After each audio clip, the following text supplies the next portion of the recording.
what a lovely evening. And what's this? It's my friend. Hello, come sit down. Come here.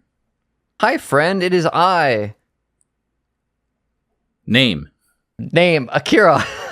okay. And Akira, I wasn't sure. you do the bike slide thing? No. My name, the was UH, like thinking, because I was put on the spot. You know, even though I wasn't, we knew we were going to do this. But my name is Kira.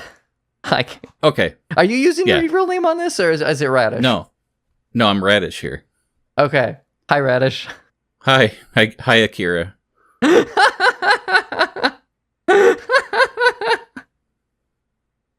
Oh. Yeah. I need a drink. I installed World of Warcraft over the weekend and made an account.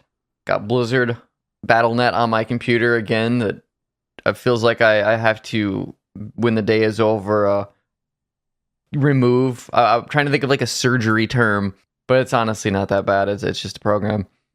I'm just being extra. But we play World of Warcraft. I play World of Warcraft. Huh? You're not going to play Overwatch? No, I'm not. I am curious because I have technically like the demo is a lot bigger than what it is. I could conceivably like make a different character and go back to like Thunderbluff or some of the stuff I have a lot of nostalgia for. So there's a slight debate on doing that. You know, do I get back in and like explore Wailing Caverns a bit more? But I think the answer is maybe no. I don't know that, and I'm getting ahead of myself, but I don't know that I actually need to do those things, or if that is just adding busy work to my weekend to try and really feel like the experience has been worthwhile. But that this conversation is what makes the experience worthwhile. Like the fact that we're together and we did this, because it was a good time, like gaming with you, and you got to watch, and I got to see some new stuff, and I don't know where to begin. Well, why don't we begin at the very, very beginning? Because I don't think we even explained what you did. Yeah, I guess.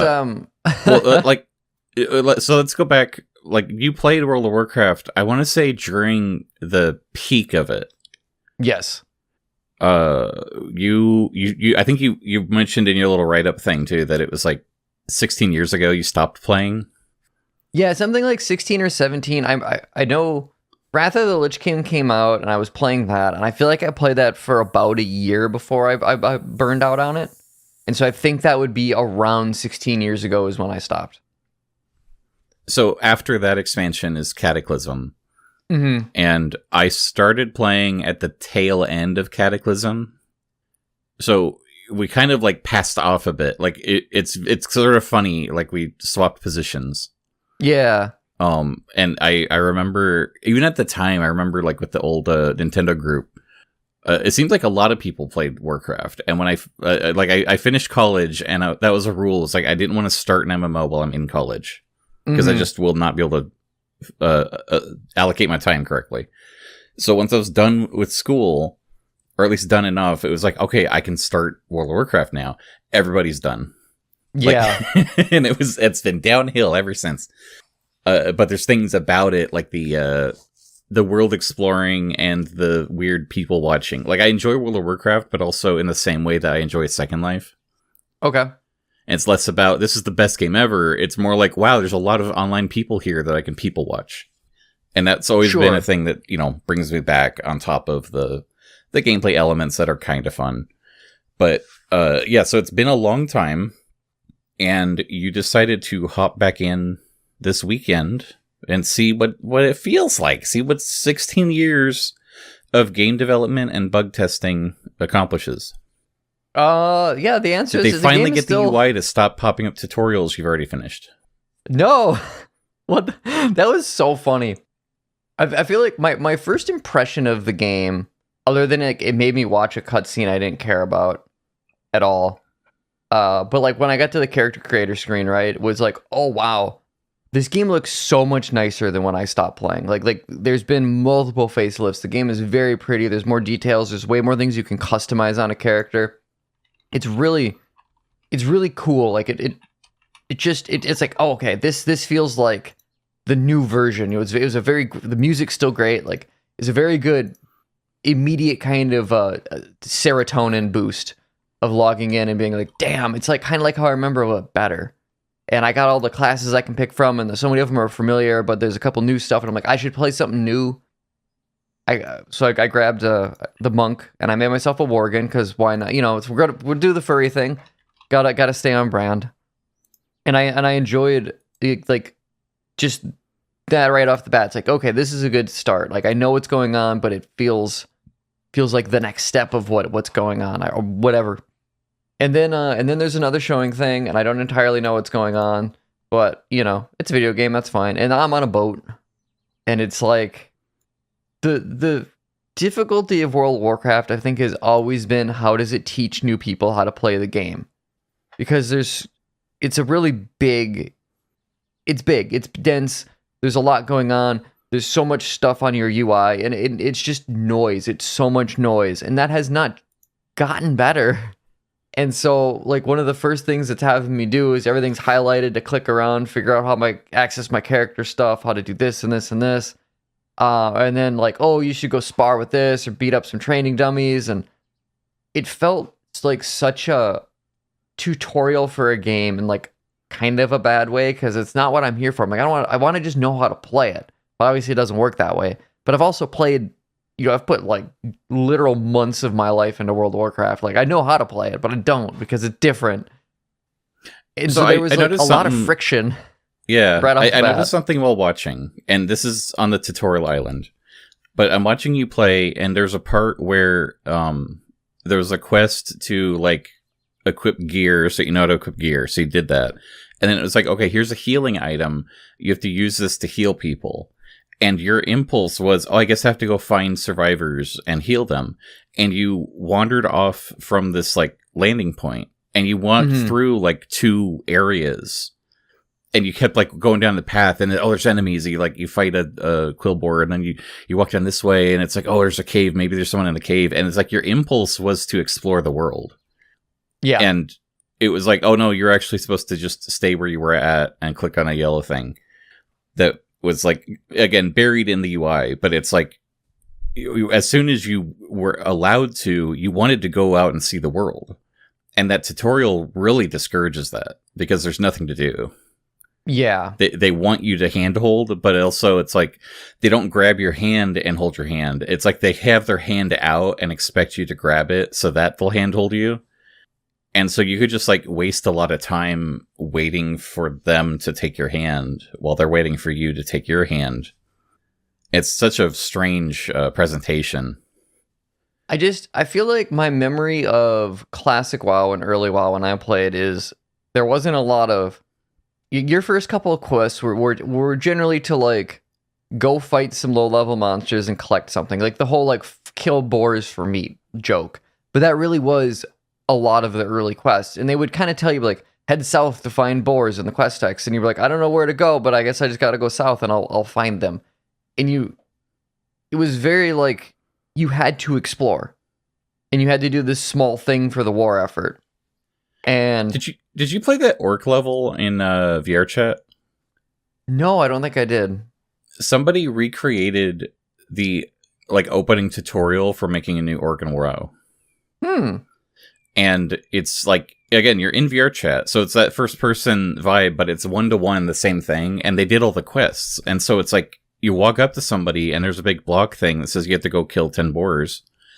And then you actually go out, and you walk around Durotar. And it's one of those things where it reminded me of what the game used to be like, because again, it sort of tells you, oh, well, just head north. And if you walk out north, you'll see a boar walking around. It's kind of like, oh, there's one. I have to get ready to hunt it. And I'll get it, but then I'll walk over and there's like a ridge and there's this big like crater, but there's like 3 boars in there. And if it's like, oh, there's 3 of them. And that moment of like, oh, I found a good hunting spot here. You know, that's like a discovery. It's not actually that complicated, but if you are in the right frame of mind, it feels like an exciting moment that you found like a degree of efficiency where it's like, oh, there's a bunch here. This is how you do it. It's not like a pointed arrow that tells you exactly where to walk. Yeah, I think being in the right frame of mind though is a huge thing that's important. And I don't know that I didn't come into this with that. I came into this to experience the first 10 to 20 levels of the game, knowing full well that I would not resubscribe and play. Whereas when you first start the game, you just bought it, you spent $60 on it, you got your subscription set up on your mom's credit card, and you're like, okay, I'm here for a while. And so I think you're more apt to meet the game on its level. And so in a certain way, like my experience with this was probably never going to be a fair magical thing, because I knew going in that I was doing it as homework for a podcast and to really like examine the gameplay and game design of it, not to enjoy it. And so, I want to make that pretty clear before we head further into the conversation that I might be approaching this somewhat incorrectly. And I was also maybe just looking for a nostalgia grab too, because ultimately there was some of that, and the stuff we did that was nostalgic was the most fun. I will say though, it's not entirely wrong to do that, because that's how Warcraft like markets itself as nostalgia. Mm-hmm. This was actually interesting to me because the tutorial island zone was a little bit different than the last time I did it. Okay. And they added characters like Jaina and Thrall there, who were not there before. I was surprised to see enough names I recognized, because I'm like, you guys are supposed to be doing important shit for the war, not teaching a level 1 how to equip a staff. So that's specifically for you. Like you talk about the nostalgia thing, but they know fully well the only people booting up WoW right now are going to be nostalgia. Like that is half the presentation, I feel. Yeah, it's so funny because some of the changes to the UI are things I would have downloaded mods for back in the day. As far as like adding more information to your map so you know where to go. Adding mostly that. I guess there's like an option in the menu that you can turn on that will kind of let you know what your attack rotation should be and recommend what comes next, what to push next. And I know there were mods for that when I played, for the more complicated classes. And some of these things are just baked in the game, but they make the UI so busy that if you're not expecting them and you open your map and it's just covered in stuff, it's all of a sudden, it's like driving through the countryside and seeing like 8 billboards, and you're like, well, I don't want to look at the billboards. So you don't even recognize what's being sold to you. And the first time I opened the map, or like when I got on Tutorial Island, like I really had that experience of like, there's so much stuff going on here that I'm like not seeing any of it. And I was kind of just confused. Whereas before, I'd been used to a very sparse map that I had to populate myself with information by downloading outside mods.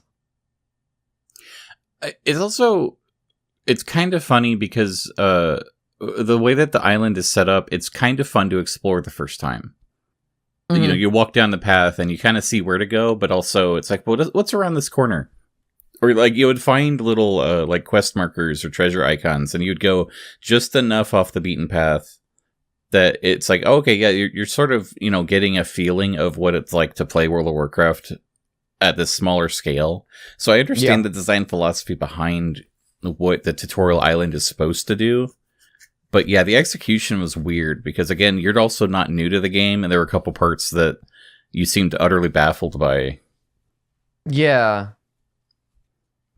I think what was the most baffling is how empty it was. I don't know if Tutorial Island is supposed to be instanced, but I was the only human, playable playing character like on Tutorial Island. Yeah. And it's so lonely. Like, the only thing that can teach me and answer my questions then is the UI and the game itself. And I think the UI is a mess, and I think the game itself does an imperfect job of teaching. And so, like, the more I played and the more skills I was unlocking, I'm like, cool, I got more buttons to push, way more than I would have had in Classic WoW by, like, a lot. But I'm also like, I don't entirely know what some of these things do without experimenting. But then, like, stuff dies so fast, and it's hard to tell what stuff is doing, like, in some regard. And I think some of that's on me for basically not sitting down and really, like, paying more attention. But it is because it's such an inundation of new information, like, every couple minutes. It's hard to focus on any one thing and just be like, okay, I guess it's just going to give me a bunch of stuff. And once it's done giving me stuff, then I will learn how to use it. But I don't want to like start, stop. Yeah, I also feel like maybe for new players, they should restrict more classes. Maybe. What is it? Like Demon Hunter and Evoker and Death Knight. I think you have to get to a higher level before you're allowed to pick them. Mm-hmm. And I feel like Monk should be there too, because you picked it because it's new. But I'm also picturing, because the kit is so complicated, you would randomly get like, okay, here's a ranged ability, and you weren't sure if you were supposed to use it or not. And you got like a heal ability, and you didn't realize you could also use that to heal other people. It's like this is a jack of all trades, like interesting class to play. And it's not a bad thing, but also it just dumps these things without explanation. And I was thinking, if you picked Hunter, the abilities you get would all be just shooting more. Mm-hmm. And I feel like you wouldn't have had that element of confusion. Like you would see, oh, this one has a long cooldown, and this one's the AoE one. And besides that, there's not really variety. But with Monk, it was like, oh, are you supposed to do this? Or are you supposed to do that? Yeah, I remember like when you first started a druid, because the druid is a jack of all trades class with a lot of abilities.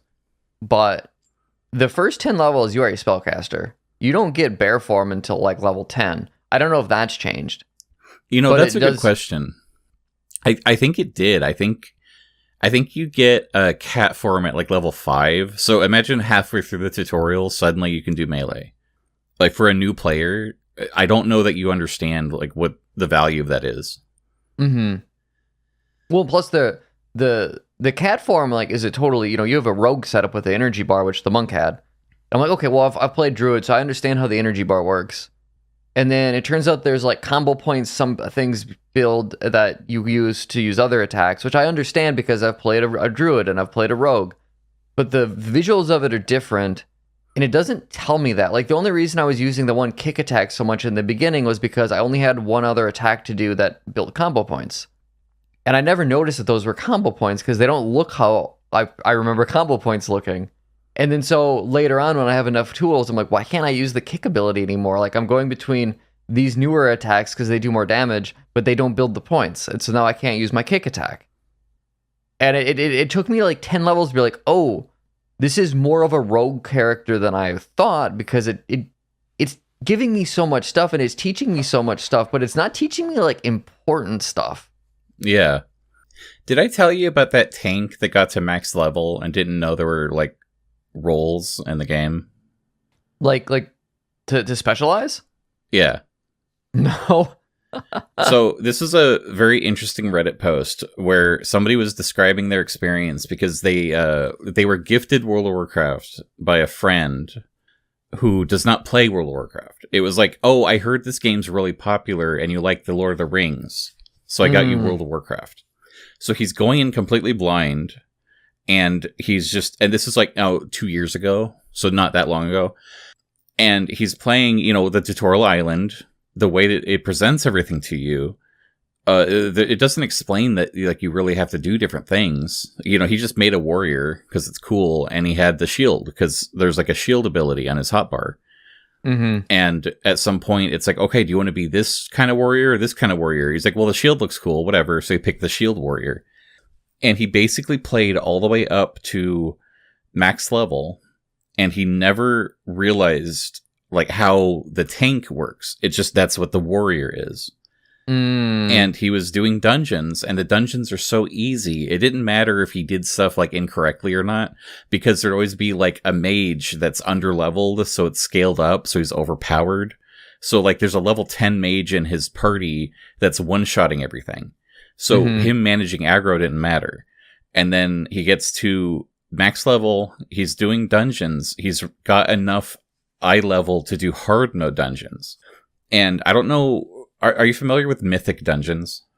I would imagine they're kind of like the heroic dungeons back in the day, right? Like you could play, because I think this was in Wrath, where like there was the 5-mans and then there was like the slightly harder 5-mans, but they're the same, but just more difficult. Okay. I think you got better gear from them. Yeah. So what they do now is there's the 5-man and then the heroic 5-man and then mythic high-man. Or no, 5-man. And with mythic dungeons, what they do is there's a number on the key. So if you're doing like a mythic 0 key, then it's harder than heroic, but if you finish it, then you'll get a mythic +1 key, and that's harder, and it gives you slightly better rewards. But also, there'll be like an added challenge to it. So, like, by the time you're at mythic +5, they'll start doing things where it's like, now when an enemy dies, it explodes and does AoE damage. So you don't want to pull too many together all at once. Okay. And you start like stacking these debuffs with the higher keys, and it gets a lot harder because the health scales up too. And also, if you fail a key, that breaks the key and it goes down a peg. So, like, when you start mythic dungeoning, that's sort of this, like, end game track of, like, okay, we have to commit, we have to focus, we have to carefully plan a route. Because also they're timed. You have to finish them in a time limit. And you also have to kill enough trash. So you can't, like, bypass stuff with a rogue. Sure. So it's like you have to play it correctly. There's an optimal way to do it. And the tank's job is to direct everyone in that direction. So here's this player that did not know aggro was a mechanic. Okay. He got enough eye level to get into a mythic dungeon because he figured out, oh, heroic dungeons are harder. And when I'm a high enough eye level, I can do the next tier, which is mythic. Mm-hmm. So he got into a mythic group. He started running around hitting stuff. And then the healer dies. And the healer says, you're not using any of your aggro abilities. And he said, what's aggro? And the entire party had to explain to him, like, what taunting is, what, like, the tank or the healer is. And he was like, oh, I didn't realize I was a tank. I just thought I was a warrior. And, like, everyone was nice, and they explained it, and they actually finished, like, the Mythic 0. Oh, but wow. It was like, they had to tutorialize him. And he was writing up this huge thing on the Reddit where he was like, all the things he learned from these players that the game did not teach him. Mm-hmm. That were also expected of him well before he got to this point in the game. And it was very interesting because I remember reading that and thinking, wow, I hope someone at Blizzard read this. And as far as I can tell, they did not.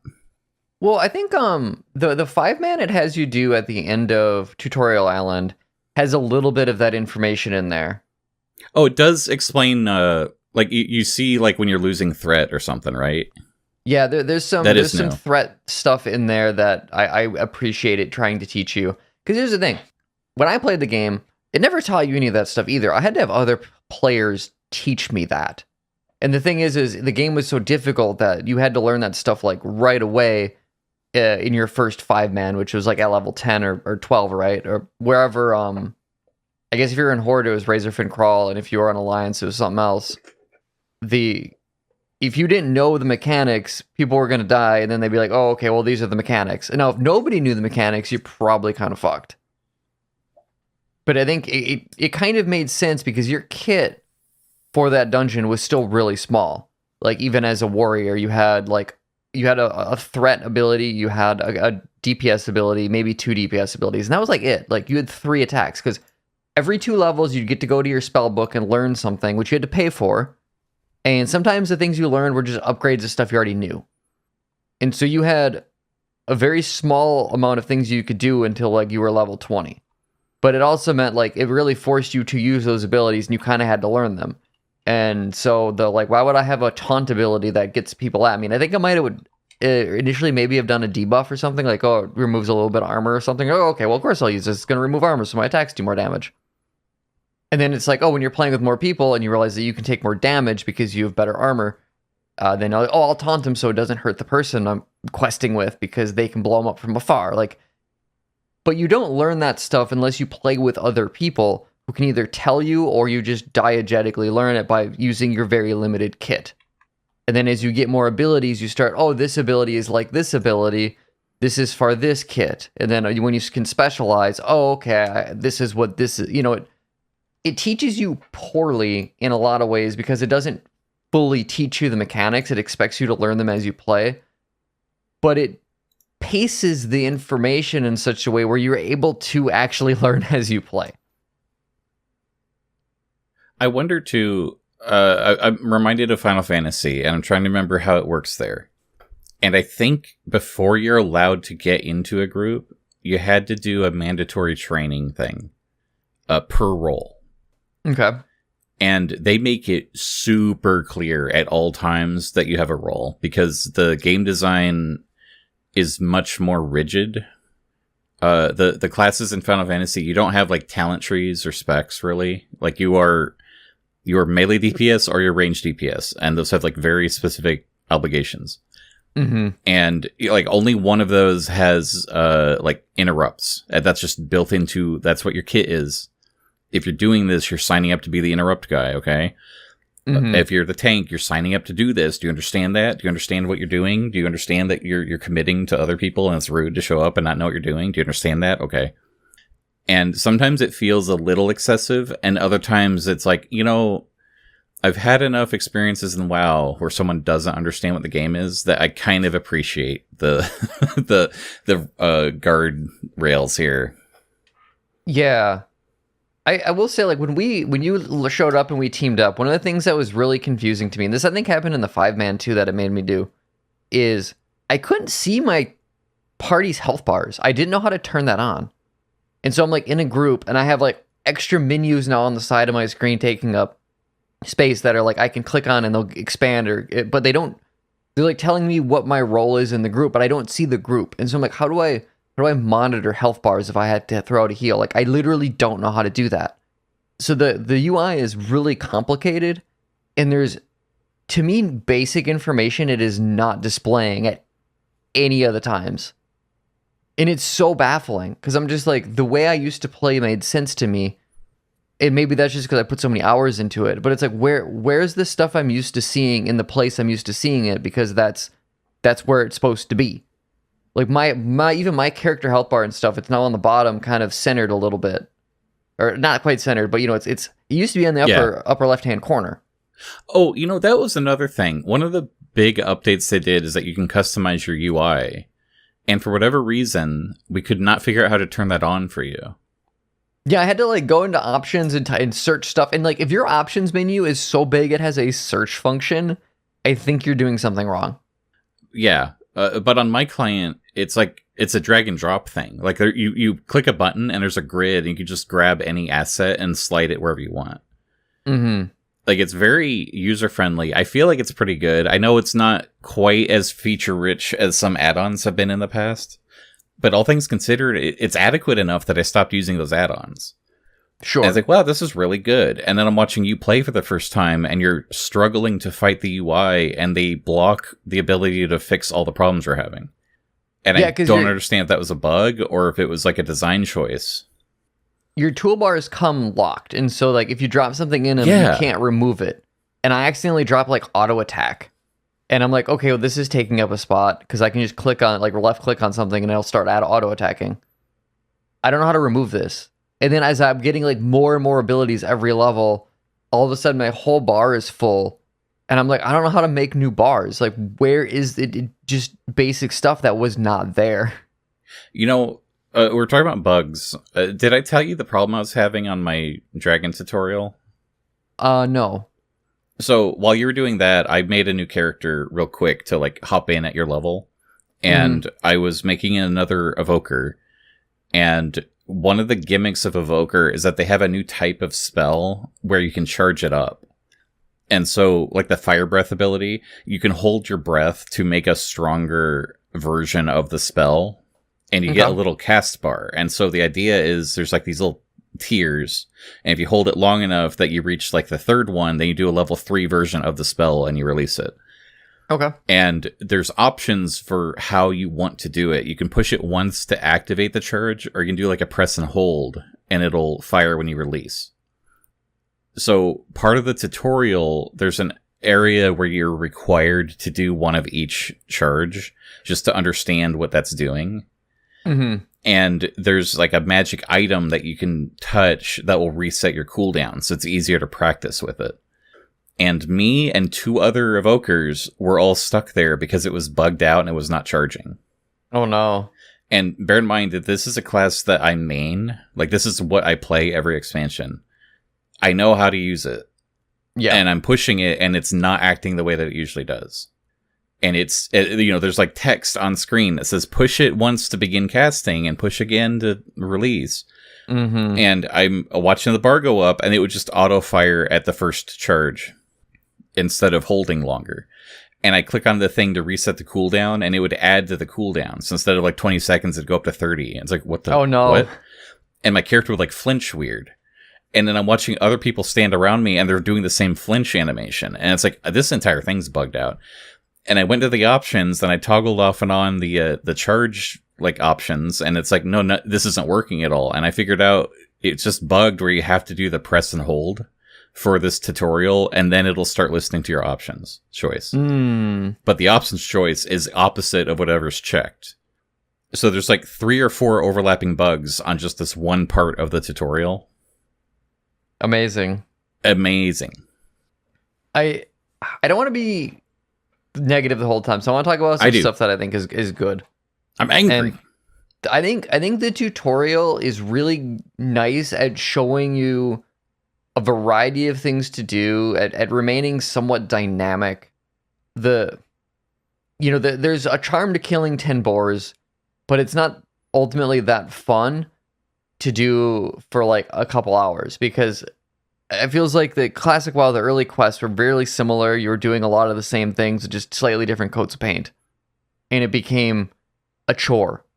And I feel like this game, the intro is doing a lot of heavy lifting to try not to feel like this game will be a chore later on. And so there's a lot of variety, and there's enemy variety, and there's like attack variety in what the enemies are doing. I the first time I caught something where it's like, oh, you have to get out of this. There's going to be fire there, and you're going to do damage. I was like, you wouldn't see something like this till like level 40 or more, or even like, certain 5-mans. Like the dynamic battles that are really nice in later World of Warcraft. It gives you a tease of right away, which I really appreciate.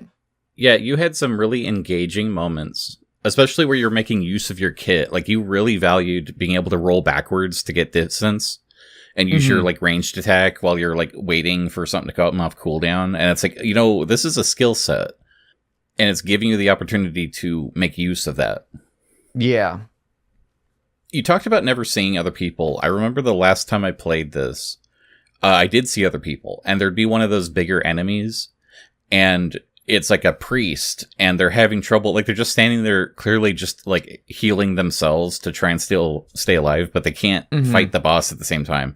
And I remember like running up and feeling like a hero, where it's like, I will help. And I like interrupted the ability, and I drew the boss's attention for long enough that he could like heal back up again. And it's like, moments like this that are just kind of natural are what make MMOs like WoW function. Like, this is the fun part. I think Guild Wars 2 is really good about it, where they really encourage those like open world events where everyone like kind of like, oh, there's a thing happening, quick run, you have to help. Those moments are fun. I like the quest variety too. I mean, like, I wasn't paying a whole lot of attention to the narrative, and that's always been the case with me in the game. But finding stuff, going to a thing, and then there being something surprising there, and there's a secondary quest as part of this quest to, free a person and fight a boss. I know there was some of that in Classic, but it really did feel like it took a bit to get to that level of dynamic questing. And so the first experience with Classic WoW and Burning Crusade WoW is really slow. It is really slow, and there's not a lot of variety. And sometimes that's nice because there's a lot to learn, and so it really forces you to work with what you have. And as you learn like professions, right? Like, I didn't even get to any of the profession stuff, and I know it kind of came up, and I was like, I can't be fucked. But you have a lot more time to kind of digest a lot of the early stuff in Classic. I mean, it was designed, I think, pretty deliberately, despite there being quite a few flaws to that design. And so there's stuff about this that I really appreciate, where I'm like, man, this game feels like it's got so much more going on and so much more love and care, and it looks so much nicer. But I also am kind of overwhelmed all the time and exhausted. And so like that, how do you thread that needle? Because I don't know that it's still not threading that needle correctly. Like, even after all of this time, the game is still like struggling to really get people taught on how to play it in a fun way. And I think the game's so big, I don't know how you do that. I think it is somewhat of an impossible task. And if I had been here to meet it, maybe on a slightly different level, I would have been more apt to just like sit down and read stuff and enjoy the ride, versus trying to experience as much as I could in 2 hours. So, but the game really wants you to get to end game. I feel like everything funnels you there as fast as possible. mm-hmm. I think right now, if you try to speed level, you can get like a level 1 character up to the new expansion in 4 hours. Really? I think that's using a couple like specific kind of buffs. It's not like a normal game session, but it's kind of the sort of thing that was like unthinkable. It's to go from 1 to 80. 2, and I hit a level 11. It's very strange. I mean, that felt a decent pace. Yeah, I think what I like about World of Warcraft is the world part. And I've said this before, but I like exploring. I like enjoying stuff. I like doing the side quest stuff more than any of the main story. And you didn't really experience Chromie time. They do a thing now where you get out of Tutorial Island and you're level 10. When you go to like Stormwind, I think this will happen on your second character because it just put you right on the Dragon Isles, right? Yep. Yeah.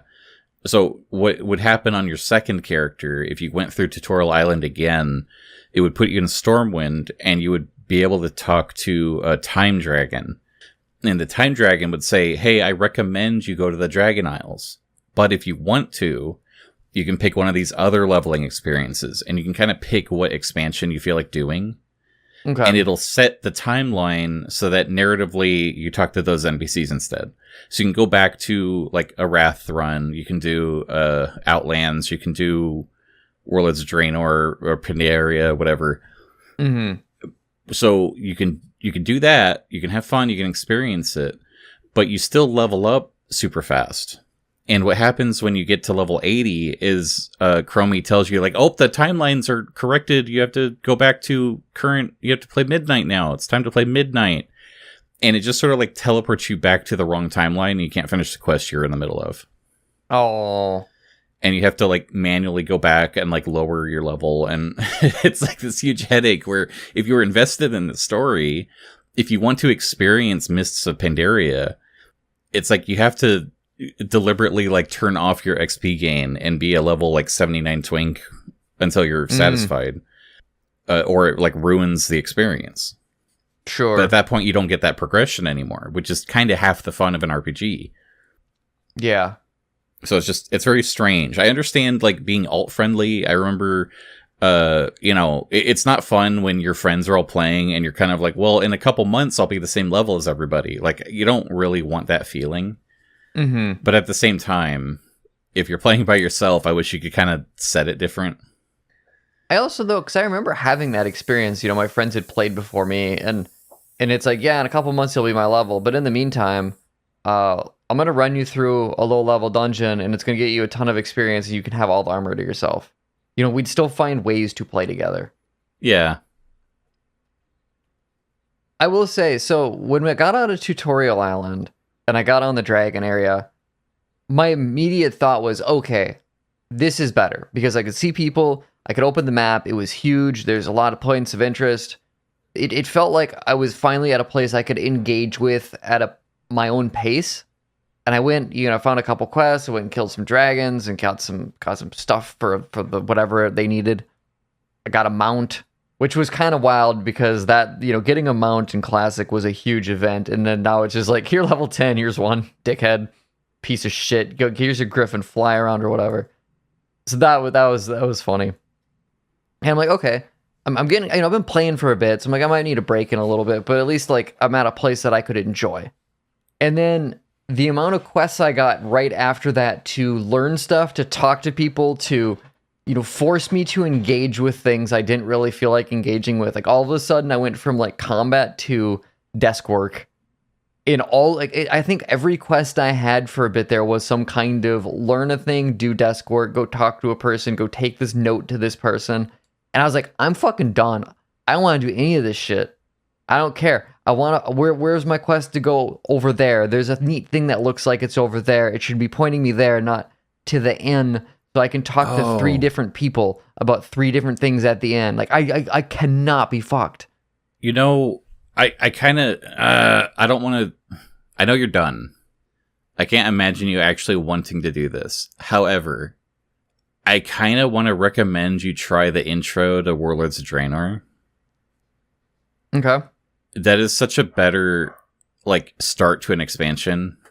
Because there's a call to arms, and then there's immediately a threat, and then there's immediately this, like, cinematic battle.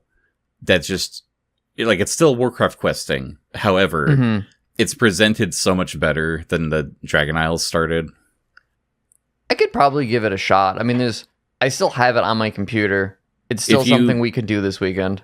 Yeah, if you actually, like, I think you just have to go back to Stormwind and talk to Chromie. I think you can activate Chromie time on the Worgen you already leveled. Okay. If you feel up to it, I actually do kind of recommend, just for a different kind of experience than the stupid internet jokey, like how would you like to sign the guest book? Sir Bodie McBoatface. Yeah, that stuff was like so bizarre. I'm trying to remember how the game taught me things like professions. Like, do you want to be an enchanter or a skinner or an herbalist? Because I know at a certain point I had to make those decisions. And I don't know that if it was like a friend of mine be like, oh, by the way, you need to do this stuff. Go over here. Yeah. Or if the game actually taught me that I could do those things. Because it was probably someone being like, oh, by the way, this is important. You should do it. And be like, thank you, RJ. I now know how to play this game a little better. Yeah, I don't recall there ever being like a lot of direction that like, oh, here's for the professions. It's more like the expectation is you walk past them in the main cities and you see like NPCs that are profession trainers and they sell profession supplies. So you're hopefully going to get curious.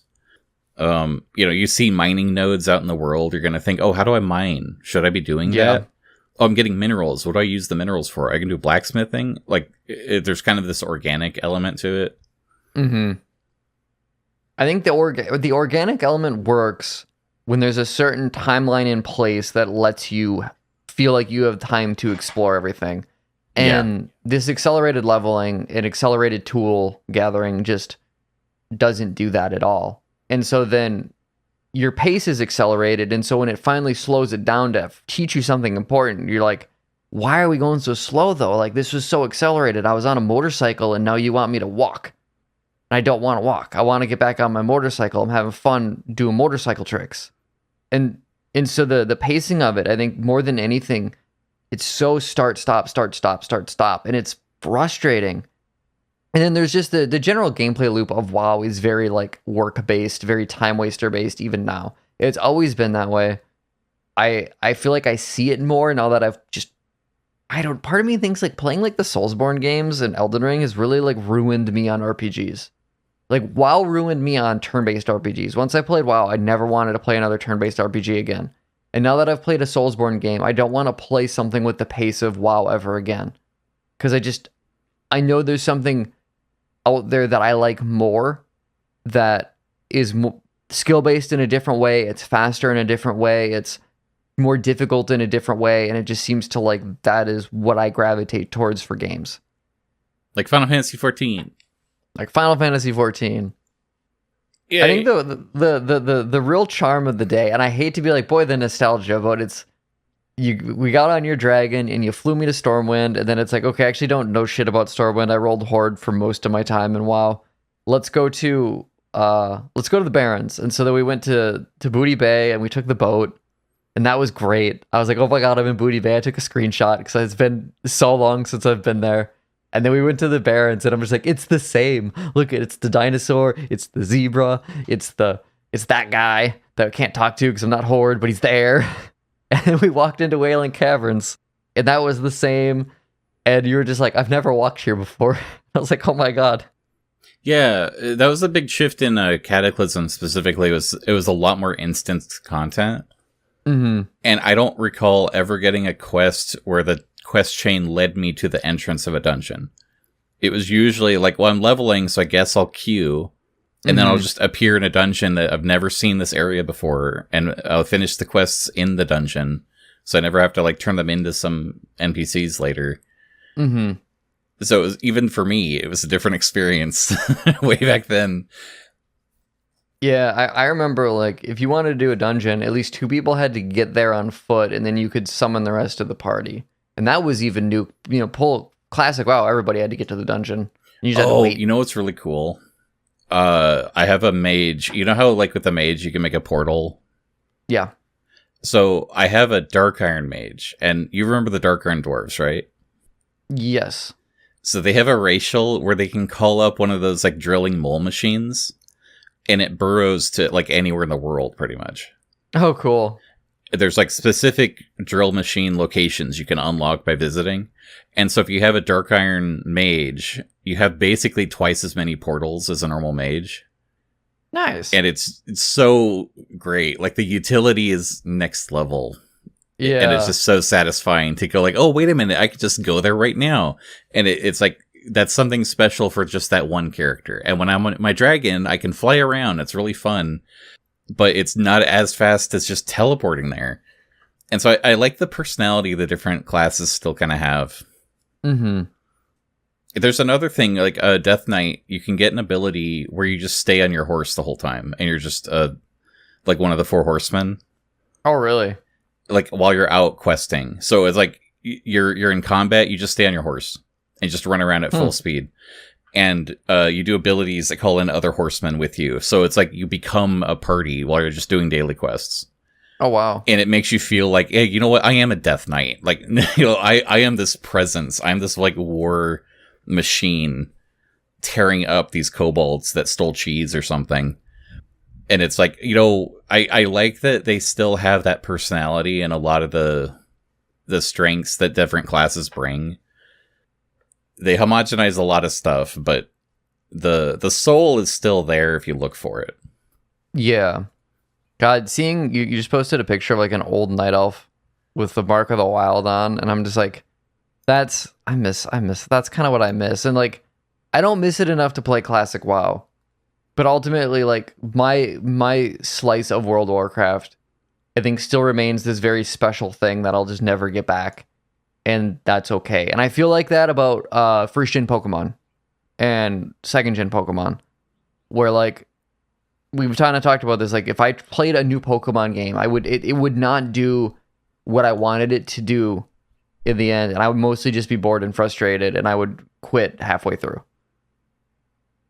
And I don't know how much of that is like my attention span changing, the fact that I'm older and I have less time to devote to games, and so the games I play, I want to be kind of a specific pace. Like I'll play fucking Helldivers all the time. Vermintide, super fun. I love our little VR chat romps. So I'm kind of glad we do them like every other week instead of every week, just because I get a little more out of like Helldivers. Elden Ring's been fun. But those games are like so different from World of Warcraft, which is so different from a turn-based RPG. And I do feel like my time for certain gameplay loops is really just over. Like I am not concerned about returning to that stuff. And then most games that are over like 20 hours, like fuck, that's an ask for me to play. Yeah, and like with Helldivers, really the fun part is the time we spend together. Mm-hmm. But the gameplay, supplements that.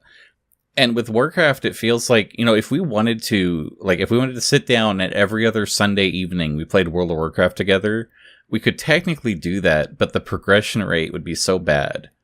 And I'm trying to reverse engineer that to, like, imagine if in Helldivers, you had to, like, go, like, gather herbs and stuff before we played, because otherwise you wouldn't have any stems.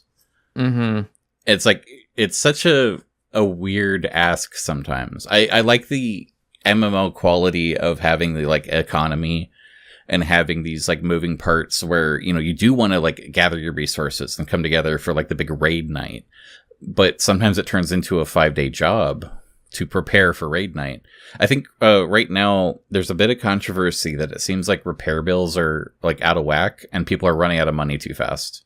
Really? And yeah, and I'm trying to like I'm not raiding right now, so I'm not personally experiencing this. But I'm reading comments and I'm seeing like articles on Wowhead, and it's very interesting to me that this game's been running for so long, and Blizzard still struggles to find a sweet spot that functions, I guess. Mm-hmm. It's like every other expansion. It's like, oh, it's like we don't even have repair belts. Who cares? And then the other one, it's like, okay, we wiped twice. We're kicking you from the group because we can't afford this anymore. Sure. There's a weird tension to it. Yeah, that is pretty wild.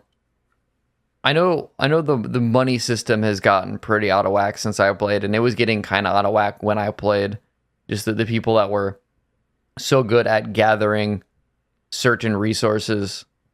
Oh, man. Back when you played, you couldn't buy gold with cash. Correct. I mean, you could. You're just like... But, I mean, that wasn't incorporated into the game. Yeah, no, it was some stuff you weren't supposed to do. Very, very weird. I wanted to ask, too, did you have fun at the character select screen, like, looking at all the new options? Oh, yeah. It's funny, though, how I missed the fact that, like, for my Worgen, I also had a human version that I could customize, because it didn't show up right away. I missed the tab. And so then when I started the game, I'm like, wait, I don't look like a furry. I look like some douchebag girl that I didn't customize with weird hair. For some reason, you had, like, you were, like, blonde with an afro. Yeah. And I remember, like you immediately turned into a werewolf and didn't talk about it. But I took you to the barbershop so you could customize. And I remember you clicked on the human screen to look at your human up close, and you were like, ew. Yeah, it was the most revulsed sound. And then I spent like a couple of minutes. I'm like, I'm gonna make her look like me, and then never use this form. But I could make her look like me, and that was really cool. Definitely not a thing I could do in previous games. It's sort of, it's sort of weird how there's certain quality of life things that are very impressive. And then there's other things where the UI is so confusing, you didn't know you could change your hair. Yeah. I don't know. I think they need a bit of a pass on, like, ground up redoing the UI instead of band-aiding what's there. Cannot believe, like, and I know there was always a lot of UI to that game. And you just got used to it, and you got used to the hotkeys. But like going back, it was just like there's just so much. And because I knew I wasn't gonna play for an extended period of time, there's no reason for me to learn it. Is part of it. Well, I think we talked for a bit. Do you want any closing comments? I feel like we talked about the bigger parts, but what did we not talk about?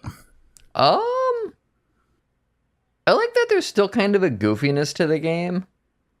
Some of the quests, like, you know, making a boar really big and then riding it around to destroy a bunch of zombies is, like, so ridiculous, but very... You know, the game's always had moments of, like, being completely ridiculous.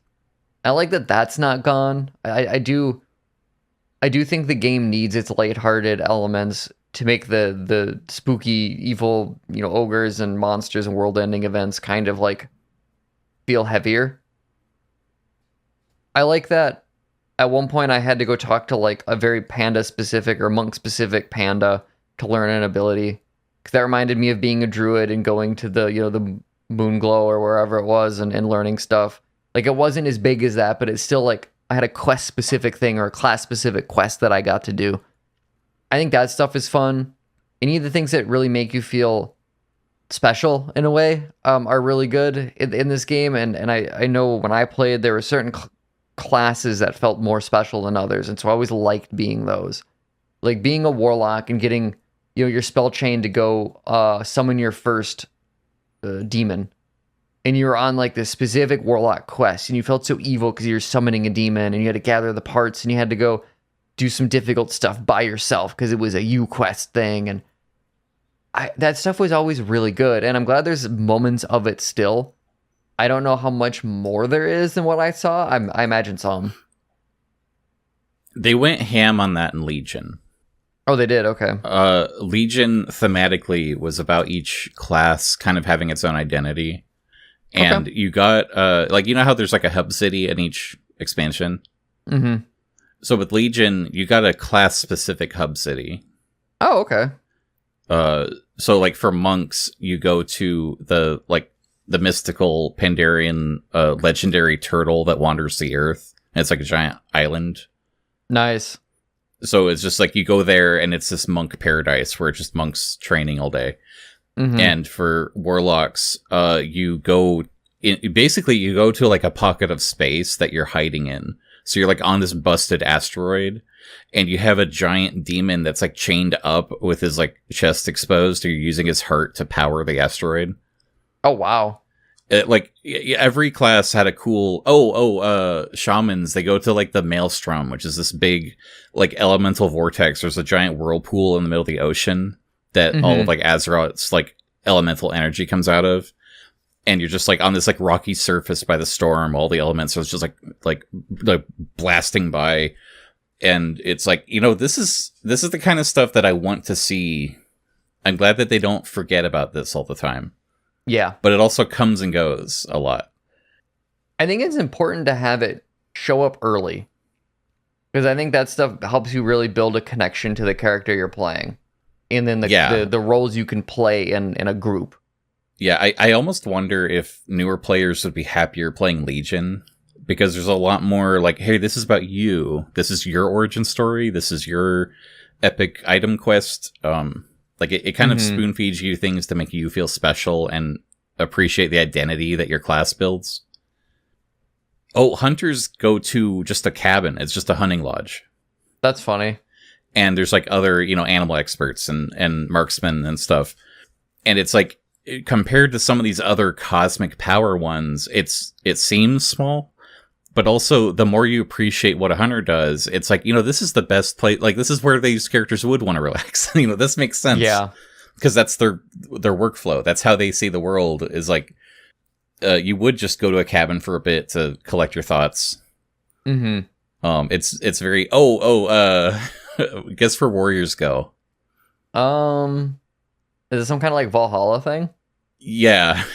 You basically, you go fight an army of demons that you cannot beat, and you die in battle, and then a Valkyrie takes you to Valhalla, and Thor says, "You're doing great, keep it up." And now you can just go to Valhalla whenever you want. Does Druid still get the Moonglow thing then? It's a little bit better, but yeah. Okay. There's like a new version of it that's in a different spot of the world. But it also connects to all the other world trees. So you can just walk through a portal, and then there's like a Emerald Dream pathway where you can just walk to anywhere on Azeroth from there. Oh, cool. It's very correct. I don't think they did anything wrong with druids. I always like going there when I was a druid, and like I would use that spell every once in a while, because you could get to that part of the continent really fast and then take the griffin, right? Or the wyvern in that case. And I always hated when like there was a higher level druid PvPing and killing like low level druids, because I'm like, no, this is where we're removed from the battle, and we're like, this isn't the spot for that. Yeah, and so every once in a while it's like someone's being mean to the low level druids, and it's like, all right, I gotta go kill a class traitor. Trying to think if I have any other closing comments, but I feel like I covered more or less everything. It is, it was a neat experience going back to this. It feels weird how frustrated I would get. Like, typically if I'm playing a game and something's not going right, like, the frustration meter builds, right? Like, you start not frustrated, and eventually you get there, and you're like, I'm done. And I feel like this, like, I'd go from not frustrated to like really frustrated to not frustrated to really frustrated, and it was this like square wave thing of ups and downs. And I don't entirely know what it caused that, other than like, it's like, do I feel like I should know better? Am I mad that the game is not teaching me very well and that hasn't changed? I don't know. I don't entirely, is it just that it's asking me to read too much and I don't feel like it? Like, I'm not entirely sure what caused some of the more extreme reactions I had to a few things, because I don't know that they made sense. It's funny you describe that as a square wave, because that really is how it works. I don't know why that is, but you would actually be really happy, and then it would be another tutorial, and you immediately like, okay, that's enough, after just like reading one quest text. It wasn't just, oh, this seems a little bit excessive, or, oh, I think I'm getting bored. It's kind of like, okay, I'm hopping off. This is not engaging. This is not respecting my time. I think maybe that is part of it. Is I don't know that that game has ever really respected the player's time. It sure as fuck didn't when I was playing back in the day. Like, I feel like it was actively hostile to the player's time, and that was like a feature, not a bug. Yeah. It's an interesting beast right now. So I guess final question, are you going to resubscribe to World of Warcraft? No, I'm not. I have not uninstalled it yet, and so I am debating whether if I want to see one or two other things yet before I do uninstall. And I know you had some recommendations. You'd have to like show me how to get there. Yeah, I'm wondering, because there's a couple things that I feel like I want to show you, but I could just stream to you, and you don't need to experience it. And then there's a couple things where like the Worlds of Draenor opening might be worth experiencing. Sure. I'm actually struggling because like with Legion, I don't think you need to experience it. I could just show you. Mm-hmm. What are the other expansions? Shadowlands was so it's so bad. It's almost, you know how like I'll make you watch a bad movie sometimes. Like what was that one movie? The Forbidden Zone. Yeah. Where it's kind of like, hey, there's enjoyment to be had here, but also this is going to tax you. Yeah. The more you watch it. And I feel like Shadowlands is like that, where if you wanted to waste time and you're just curious, like morbidly, how much of your time you can tolerate wasting, that's what Shadowlands as an expansion felt like. Mm-hmm.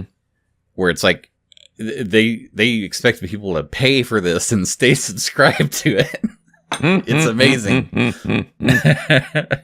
Okay, that feeling you had doing the tutorials on Dragon Isle, imagine if it was that the entire expansion. Well, like there's no exploration because each zone is separated by a loading screen, but the loading screens are after like 30-second minute long flight paths. Like you had to fly away from the continent to get to the end of the universe, and then it would load screen, and then you would fly through the other part of the loading screen area to get to the hub world, and then you would fly to the other portal, and then loading screen, and then you would fly for a while, and then land on the other continent. Good God. And bear in mind, there were daily quests where you picked one of these continents to be your home, and you'd go there, and then one of the daily quests is, you need to go to the other continent to help them out. And you couldn't just teleport there. You had to do this flight path thing. Okay. So that was a daily ask. Oh my God. And see, that's the kind of thing, right? Where like the game can be actively hostile to your time. Yeah. And I feel like it's always been in there. And it didn't matter when I was a teenager or when I was in college, because I didn't have as much going on. And I didn't respect my time or myself. And now it's funny though, because like, I was telling Joe this, like, I will throw myself at a boss in Elden Ring for an hour or more until I kill it. And I will get mad. And I will be like, why am I fucking playing this game? And then I'll respawn and I'll fight it again. And eventually I will win. And I'll be like, does the world know that I am like an actual god walking among men? You know, because you feel so good when you finally do it and learn the movesets and dodge everything. And so like there's at least a really nice dopamine rush for getting over the hump. But the ask to get over that hump is sometimes like extreme, and it's like, why am I doing this? It's just a stupid video game. And I had a point I was making. Oh, yeah. That like WoW doesn't, I don't know that WoW has that same level of like dopamine rush. Like it just has the ask. I don't know that it has the reward. Yeah, I feel like you get the reward with raiding. Yeah. But that's such a small ratio of the game. Because even with, like, I was describing the mythic dungeons, there's people that pretty much only do mythic dungeons. Like, that's their end game. Mm-hmm. And they will get to, like, a plus 30 key, and they'll get the achievement and the custom armor, and they'll brag about it or whatever. But also, I never hear someone say, oh, I did it. It's more like, finally, that's over. Now I don't know what to do, because I don't want to do a plus 32 key, because there's not really a better reward for it. Mm-hmm. And it's like, yeah, you sound really satisfied right now, I guess. Yeah. I mean, like, you showed me your home, which I thought was really fun. Like, the player housing stuff's a cool addition. Yeah, I made a whole movie theater with a screen, and you walked in and saw the screen, and you said, well, it's a place to watch TV. I was like, yeah, that's what it is. It was, okay, I had I think a better reaction than that, because I was definitely very charmed by it. You didn't sound very charmed. Oh, I was. I'm sorry. I actually thought that was because it was like you made this VR chat world in World of Warcraft. I thought that was extremely funny. I was definitely at my limit of like I need to stop playing this game. I've been here a couple hours and I need to like get up. And so you caught me at yeah. But what a fun experiment. That level, like the customization stuff's always good. Games that have that are good. Oh, I hated that I couldn't turn my fucking cape or helmet off, and so I just didn't wear either. So I didn't want to like obscure my character. I forgot, like, little things like that changed. Did you know, though, you can also change how you holster your weapons? Oh, no, I didn't know that. That's cool. There's certain things you can toggle if you want it on the back or your hip, or just hide when you're sheathed. Which really helps with, like, there's some staves where you'll equip them, and then for some reason it's, like, the tip is on your shoulder and the rest just sticks off for no reason. Like, this happens to druids a lot. Sure. And it's just like, okay, this seems buggy and they don't feel like fixing it. And now you can just go into transmog and say like, well, hide it when it looks bad. Yeah. And it magically gets better. Because I had that issue when I I went from a staff to a mace. And like the way the mace sat on my back was really weird. Like, and it kind of made sense because that's probably how you would actually grab it. So it'd have to be a little higher up. But from like the perspective of like looking down on the character moving around, it seemed like it was in a really awkward spot. And it's like, I kind of wish that was just on my hip. I didn't realize I could have, found someone to move it. Yeah. Little things they polish are nice. And then other things that they don't polish are frustrating. It's very strange. The game shows its age and it also shows its modernity. Yeah. Some of the comments to this thread have been kind of interesting. Someone, because I posted on Reset Era about my experiences, and someone said, I think you summed up a lot of what makes modern WoW simultaneously good, but also so deeply unengaging and thoughtless. There have been huge amount of work put into the moment-to-moment stuff like combat, but has come at the expense of making the game feel extremely cluttered and needlessly complicated yet shallow. But much of this technicality in combat feels kind of useless because it's actively difficult to die outside of cordoned off, deliberately difficult content. Sure, it feels really good to hit the buttons and there are optimal orders to your rotation to max out damage, but there's really little reason to really care about doing that when everything you encounter is so transient and unchallenging. I think it's hard to be like, yeah, that sounds about right, only playing through to level 10, but it did kind of feel like that. Yeah, thank you, CHC.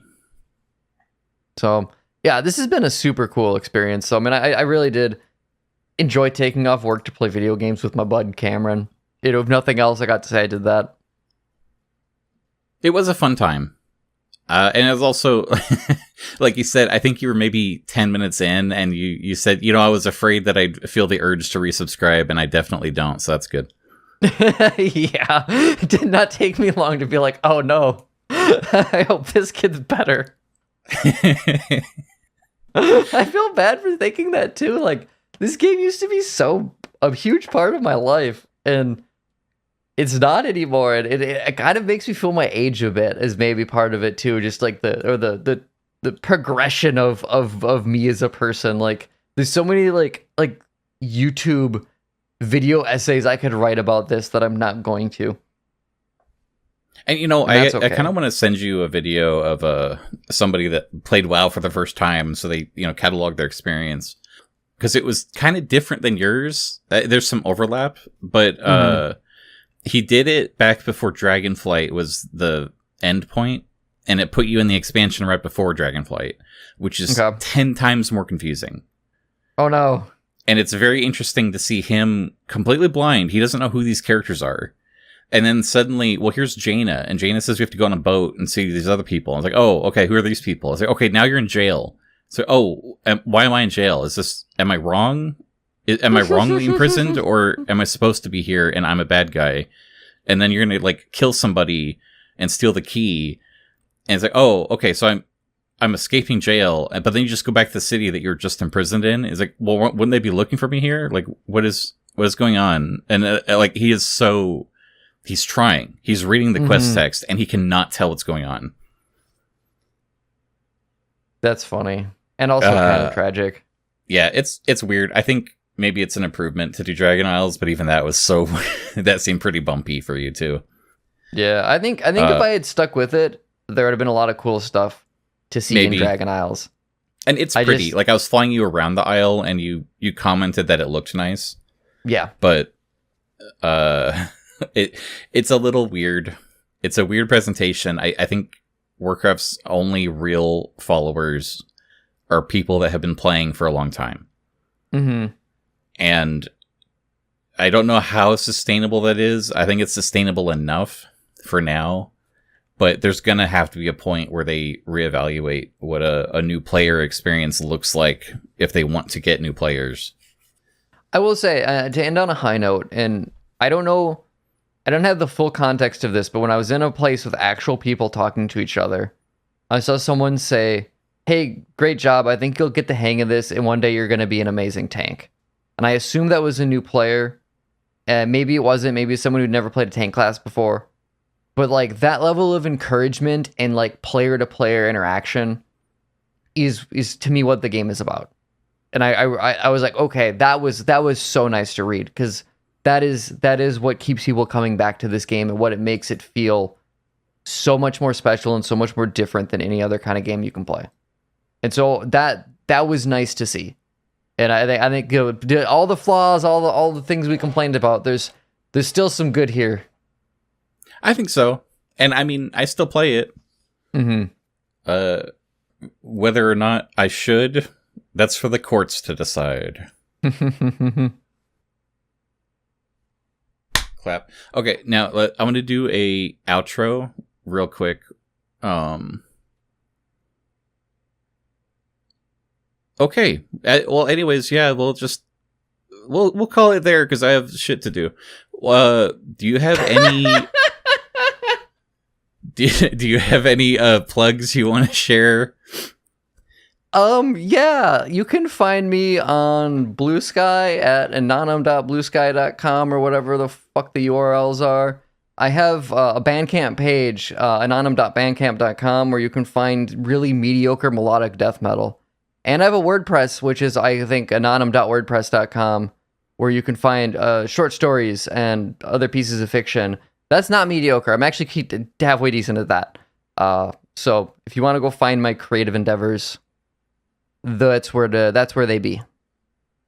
Yeah, you know, you stopped playing WoW 16 years ago, and you still find a way to work in like orcs and fantasy into a lot of your work. So I think there's some fun overlap there. That wasn't a joke. I'm saying it works. I don't think I have a lot of orcs in any of my stuff, though. I could fix that. You did a whole My Little Pony versus orc story. Oh, yeah. If you want to read my My Little Pony Warhammer fan fiction, that's on femfiction.net. Warhammer. Oh, fuck. Okay, we're canceling. Shut up.